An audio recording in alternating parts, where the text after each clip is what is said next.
এটা হচ্ছে নর্মাল যেটা অ্যাডেনিয়াম বনসাই, ছোট্ট একজন চারা গিফট করছিল আজ থেকে 2.5 বছর আগে। তখন একটা চারা হইতে একটা বনসাই গাছে প্রায় 1 বছর লেগে যায় এত বড় চারা হইতে।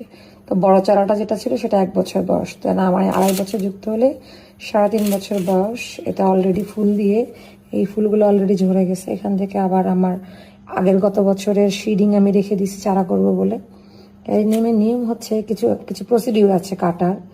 তুমি যদি অ্যাডেনিয়াম নিয়ে কাজ করো, সো এই উপরের অংশটা বালি আছে কিছু মিশ্রণ, তো বালিগুলো সরে গেছে। আমি দেখাই দিই। মেন ফিচার হচ্ছে বনসাইয়ের এই শিকড়টা বের করে আসা, এটাই হচ্ছে সৌন্দর্য। তো আমি পটিং করার পরে পজিশনটা করি নাই, সামনের দিকের অংশটা। তো এখন ওই সাইডটায় ফুল ফুটতেছে দেখে আমি